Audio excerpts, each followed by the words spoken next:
Assalamualaikum warahmatullahi. Seorang ayah membagikan hartanya kepada istri dan anaknya sebelum ia wafat. Bagaimana pandangan agama, boleh ataupun tidak? Hidrawayah gatnyan gewe harta golong meninggal ro. Gejuk ke anak, gejuk ke perumoh, ke pegat surat atas nan anak atas nan perumoh. Hana meninggal ke lo? Jeut atas nama hibah. Mandum gejuk. Mau teribai hana ke kubah. Pakat beijok le wali. Baca. Sebab pak harta tanya nak hak go.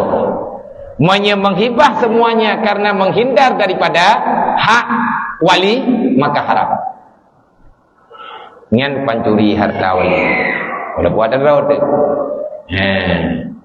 Teman menyahana rencana peluang bawali tajuk lagi tanya bibit ada je baiklah tanya menyakiti han berkat na takalan urang yang pembuat menan gian inang gemandum harta gele gepega tru bina harta teh nanan inang mandum gebagi sama harta ke perumo saban tu icok le wali ke pega megepega surat mandum kana hana ke kubah ku wali membeu golong meninggal katnya anaknya mesti tahu hai tu pertima harta bandung golong truk thonyah meninggal memang anak tripnya meninggal ke golong melingkir thon anaknya mandung kabih harta. Kenapa?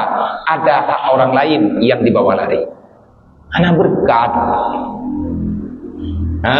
Ana berkat. Sebab kecok le walinya sedekah ni.